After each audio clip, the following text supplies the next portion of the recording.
Hai, Assalamualaikum warahmatullahi wabarakatuh. Saya Richard Afandi, founder dari Belajar Ilmu Psikologi.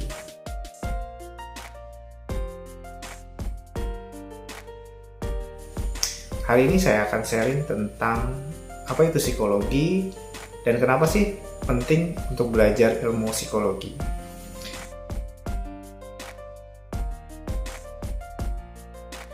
Nah, secara umum, kalau kita melihat dari sejarahnya, psikologi menurut Aristoteles dan Plato adalah ilmu yang mempelajari tentang hakikat jiwa manusia dan proses yang melatar belakanginya ya, dari awal hingga akhirnya gitu. Walaupun berkembang lagi menurut Wundt gitu ya, itu psikologi itu adalah ilmu yang mempelajari bukan hanya tentang hakikat jiwa tapi juga perasaan yang muncul gitu. Pada perasaan ada emosi yang muncul di dalamnya gitu. Dan pada saat ini si psikologi ini juga berkembang lagi gitu, dan banyak sekali penelitian yang dilakukan. Jadi psikologi ini mempelajari tentang bagaimana manusia itu memiliki tingkah laku di dalamnya. Itu terdiri dari mulai berpikir, mengambil keputusan gitu ya, berperasaan, mengambil sikap gitu, dan karakternya manusia itu seperti apa gitu. Banyak sekali aspek-aspek yang ada di dalam ilmu psikologi ini. Nah, jadi untuk mengenal psikologi ini kita sama saja memahami manusia secara utuh gitu ya, terutama dari segi kejiwaannya gitu. Dan tidak terlepas dari pengalaman apa yang dihadapi dan secara fisik, secara sosial yang dialami oleh seorang tersebut gitu. Jadi kalau kita berbicara tentang psikologi, apa sih itu ilmu psikologi? Simpulannya adalah ilmu yang mempelajari tentang tingkah laku manusia, cara berpikir, cara mengambil keputusan, dan bagaimana emosi pada manusia tersebut gitu ya.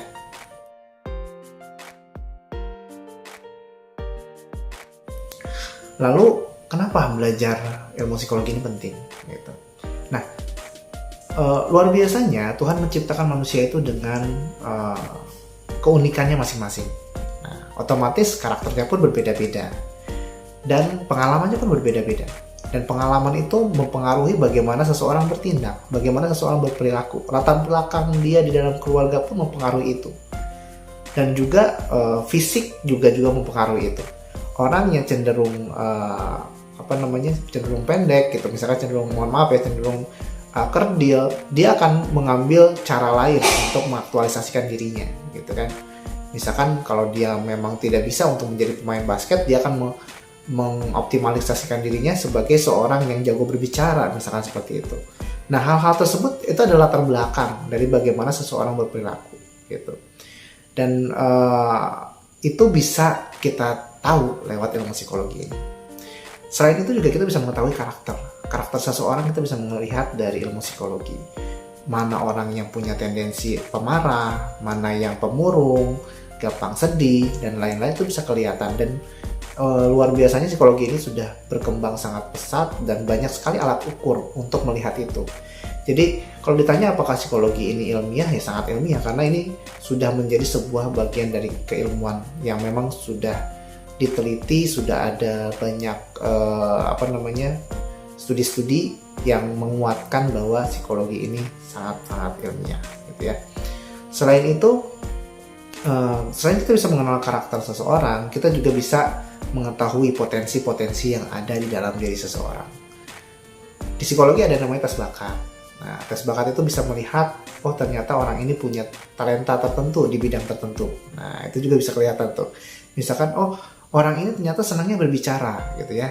Orang ini ternyata senangnya dia berkomunikasi dengan orang lain. Otomatis dia punya bakat untuk menjadi seorang public speaker, menjadi seorang trainer, menjadi seorang guru gitu ya. Dari bakat-bakat tadi gitu ya.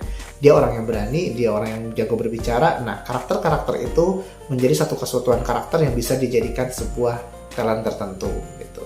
Selain itu juga si psikologi ini juga banyak digunakan untuk melihat bagaimana kondisi kejiwaan seseorang gitu. Contohnya ketika ada kasus tentang pemerkosaan, pembunuhan, dan lain-lain, psikolog-psikolog juga dilibatkan untuk mengetahui apa sih yang terjadi, pola pikir apa, atau apa keputusan apa yang diambil sampai terjadi hal tersebut gitu. Nah, apa aspek psikologis yang terjadi yang membuat dia melatar belakangi melakukan hal tersebut? Itu pun di dalam ilmu psikologi ini dipelajari gitu ya. Jadi ada yang namanya psikologi forensik gitu. Lalu juga di dalam pendidikan gitu, psikologi ini sangat berpengaruh juga, karena ketika kita memberikan pengajaran gitu, karakter anak TK, anak SD, anak SMP gitu ya, itu berbeda-beda. Makanya ada yang namanya psikologi perkembangan, psikologi pendidikan gitu ya.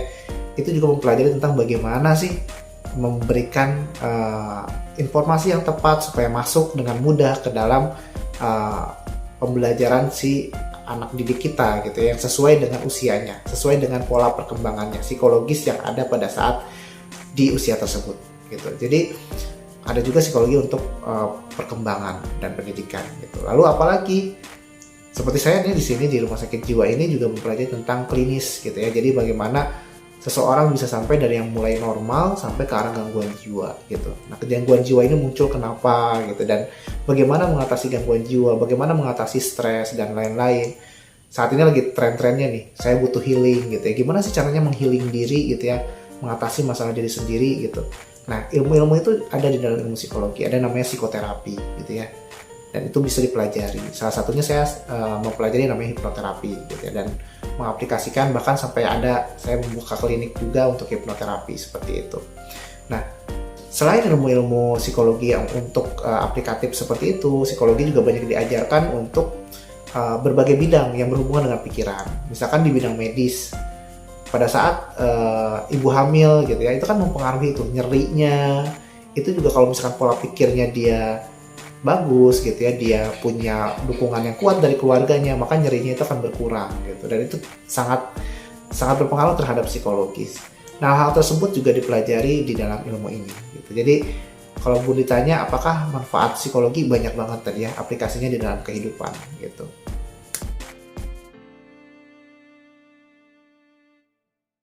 Lalu bagaimana sih caranya untuk mempelajari ilmu psikologi ini gitu? Sebenarnya ilmu psikologi ini kita pelajari dalam kehidupan kita sehari-hari gitu ya. Jadi dalam sehari-hari kita melihat, mendengar dan merasakan, berpengalaman, itu sebenarnya kita sedang mengaplikasikan ilmu ini, dan memang ilmu ini ada di dalam kehidupan kita gitu. Dan ketika kita misalkan marah, kita mencoba menahan marah gitu, menggunakan cara-cara tertentu atau yang disebutnya coping kalau dalam psikologi gitu ya, itu adalah sebenarnya kita sedang menggunakan ilmu ini gitu. Jadi sebenarnya psikologi itu tidak dilepaskan di dalam kehidupan kita, berjalan saja di dalam kehidupan kita. Tapi bagaimana caranya untuk mempelajari ilmu ini? Banyak sekali literatur yang ada gitu ya tentang ilmu psikologi ini. Tapi kembali lagi, untuk menjadi seorang pembelajar psikologi, kalau Anda ingin belajar secara akademik, Anda bisa masuk ke studi atau strata 1 untuk psikologi gitu ya, psikologi. Jadi ada namanya ilmuwan psikologi gitu ya, ada yang namanya psikolog gitu ya. Ini agak berbeda nih. Ini akan saya jelaskan di video-video berikutnya gitu. Jadi kalau teman-teman mau belajar, bisa jadi seorang ilmuwan psikologi dulu, masuk ke strata 1 psikologi. Dan di situ Anda akan belajar tentang dasar-dasar psikologi, bagaimana caranya menjadi seorang seorang praktisi yang mengerti tentang psikologi gitu. Lalu kalau misalkan Anda mau lanjut, Anda juga bisa lanjut untuk mengambil profesinya gitu ya, profesi psikologi. Nah, psikologi yang profesi ini juga harus ditempuh dengan tentunya pendidikan lagi gitu ya. Nah, itu Anda harus masuk ke S2 psikologi, dari manajemen magisternya, lalu ngambil profesinya lagi seperti itu. Itu secara umum kalau misalkan kita melihat secara akademiknya. Tapi apakah hanya di akademik saja kita bisa belajar? Tidak juga. Di luar sana banyak sekali wadah-wadah untuk mempelajari ilmu psikologi gitu ya. Walaupun tetap kalau misalkan saya mau menyarankan untuk Anda yang benar-benar sangat berminat dan ingin mengaplikasikan, Anda boleh mengambil jalur pendidikan tersebut, pendidikan yang memang akademiknya seperti itu. Tapi kalau misalkan Anda tertarik, Anda hobi, Anda pengen tahu ilmu psikologi lebih banyak, Anda bisa ikut wadah-wadah ilmu pembelajar psikologi. Salah satunya yang saya rintis saat ini yaitu adalah belajar ilmu psikologi. Di situ Anda akan belajar tentang bagaimana sih ternyata karakter seseorang itu gitu ya, bagaimana sih kita bisa mengenal orang, bagaimana kita bisa mengetahui karakter seseorang lewat tulisan tangannya, lewat gerak tubuhnya gitu ya. Dan bagaimana sih cara mempengaruhi orang lain gitu ya, mempengaruhi pikiran orang lain menggunakan ilmu hipnoterapi gitu ya, atau NLP gitu. Dan ilmu psikologi tentunya yang umum di dalam ilmu psikologi yang bisa kita gunakan gitu ya. Jadi kalau teman-teman ingin belajar ilmu psikologi, Anda bisa bergabung di salah satunya wadah yang saya sedang rintis saat ini adalah belajar ilmu psikologi. Nah, lalu kenapa ini penting untuk Anda belajar gitu ya, untuk Anda pelajari ilmu ini gitu? Karena kita sehari-hari tidak lepas dari masalah, terutama masalah psikis gitu ya, masalah kejiwaan gitu. Saya yakin Anda pernah stres gitu. Nah, berbagai teknik untuk mengatasi stres, mengatasi masalah trauma dan lain-lain juga akan saya sharing di belajar ilmu psikologi ini gitu ya. Jadi ada banyak hal, dari mulai mengetahui karakter orang lain, bagaimana caranya untuk healing diri kita gitu ya, bagaimana caranya memahami gitu, bagaimana orang bertindak gitu, berperilaku, itu juga akan banyak dibahas di belajar ilmu psikologi ini. Dan untuk teman-teman yang jomblo juga saatnya Anda naik satu level ya, minimal Anda paham bagaimana cara mendekati pasangan gitu ya, karena di sini juga Anda akan belajar bagaimana sih cara perempuan berpikir, cara laki-laki berpikir, dan otomatis kalau Anda paham itu, Anda akan bisa lebih mudah untuk setidaknya untuk memahami orang lain dan membuat orang lain lebih tertarik pada Anda gitu ya. Jadi mudah-mudahan sih dengan join di sini salah satunya Anda bisa dapat jodoh gitu ya. Amin. Nah, itu intermezzo aja, tapi teman-teman ini adalah video pertama. Jadi buat teman-teman yang ingin mengembangkan dirinya gitu ya, join bersama kami, dan kedepannya saya akan sharing banyak video di YouTube saya dan juga di grup-grup belajar ilmu psikologi, baik di FB, fanpage, dan juga di WhatsApp. Jadi silahkan bergabung dan mudah-mudahan kita bisa bersilaturahmi, bahkan kalau bisa ketemu gitu ya di wadah ini. Saya Richard. Sampai jumpa di belajar ilmu psikologi selanjutnya. Oke, bye-bye. Assalamualaikum warahmatullahi wabarakatuh.